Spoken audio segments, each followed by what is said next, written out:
Hello everyone, welcome to my channel UPS classes में आपका स्वागत है। आज हम प्रश्नावली 5.2 पर विचार करेंगे और सवाल एपी का होगा और वह सवाल 17 से शुरू करेंगे। ठीक है। ये कहता है कि एपी 3, 8, 13 डॉट डॉट डॉट का जो है 253 पद में अंतिम पद से 20वां पद ज्ञात करना है। तो अंतिम पद का मतलब हो गया पीछे से। सबसे पहले तो पीछे से जो अंतिम पद होगा ए का मान हमारे पास 253 हो गया। अब डी का मान निकालना है तो डी का मान पीछे से नजर आया तो 13, तो 13 हो गया ए और ये हो गया A2। तो यहाँ पर 8 माइनस 13 कर दीजिए तो 8 5 13 माइनस 5 हो जाएगा। और कहता है कौन सा पद? 20वां पद। तो एन का मान हमारे पास 20वां पूछ रहा है, 20वां पद याद करने के लिए तो सबसे पहले हमें निकालना है टी एन बराबर A plus N minus 1 into D. तो टी एन का मान 253 बराबर ए का मान हमारे पास सॉरी 20वां पद निकालने बोल रहा है तो मतलब टी एन निकालना है। तो 253 प्लस एन का मान हमारे पास 20 है माइनस 1 और डी का मान है -5। 253 प्लस ये दोनों को घटा दीजिए 19 गुना -5 तो 253 प्लस माइनस 19 बचे 95।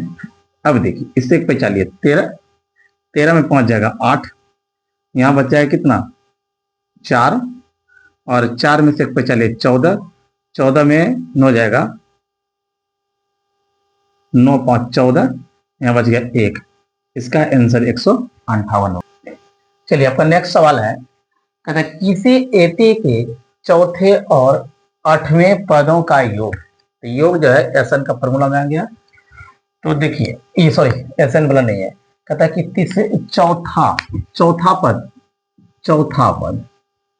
पद हमारे पास है ए प्लस 3D। ठीक है। चौथा और का मतलब जोड़ 8वां तो ए प्लस 7D बराबर 24 है। तो A2 है 7 3 10 डी बराबर 24। सबको 2 से भाग दे दीजिए, छोटा हो जाएगा। खत्म। तो मेरे पास हो गया ए प्लस 5 दूनी 10 5D बराबर 12 समीकरण 1। अब देखिए 24 तो अब कहता है तथा छठे तो ए प्लस 5D और जोड़ 10वें पद का होगा ए प्लस 9D बराबर 44 हो गया। अब देखिए 2A प्लस 5 और 9 5 14D बराबर 44। सबको 2 से भाग दे दीजिए।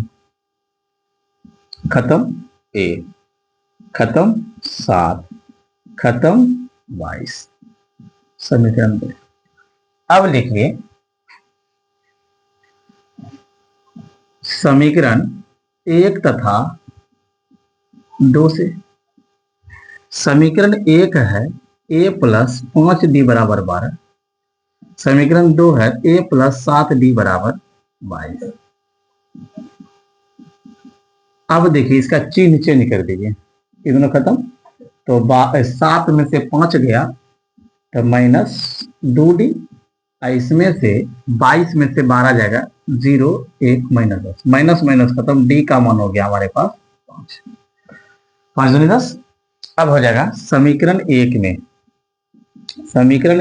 में डी का मान रखने पर समीकरण 1 है ए प्लस 5D बराबर 12। तो ए प्लस 5 गुना 5 बराबर 12 तो ए प्लस 25 बराबर 12। तो ए बराबर 12 है ना, इसको उस पर कर दीजिए माइनस। तो 12 में से 25 चला जाएगा -13। तो ए का मान कितना हो गया -13। देखिए अब इसमें से कहता है कि 3 पद निकालिए। तो प्रथम पद ये हो गया। अब इसके लिए देखिए 3 पद वाला सिस्टम, तो एक हो जाएगा ए, एक हो जाएगा ए प्लस बी और एक हो जाएगा ए प्लस 2b, है कि नहीं। तो ए का मान हमारे पास हो गया है 13, दूसरा ए की जगह पर -13 का प्लस, और डी का मान कितना निकाले हैं, डी का मान है 5, तो यहाँ लिखिए 5, तो 13 में से 5 चला जाएगा -8। फिर देखिए -13 गुना 2 + 5, तब 5 दूनी 10, 10 में से 13 चला जाएगा -3, तो एक एपी बोला था ना, तो एपी हो जाएगा -13 -8 और -3, आंसर हुआ। देखिए नेक्स्ट सवाल है, सुब्बा राव ने 1995 में, 1995 से पिछले ना देना, वह ईस्वी दिया गया, 1995 में मतलब वो नौकरी पर लगा और वह 5000 रुपए उसको पर मासिक वेतन दिया, वेतन पद पर कार्य आरंभ किया, 5000 रुपया उसको पर महीना दे रहा था। लेकिन वह कहता कि प्रत्येक वर्ष, मतलब जैसे जैसे वो पुराना होते गया उसको 200 रुपये प्रत्येक साल में उसके वृद्धि कर दी। किसी वर्ष में जो थे उसका वेतन जो थे 7000 हो गया।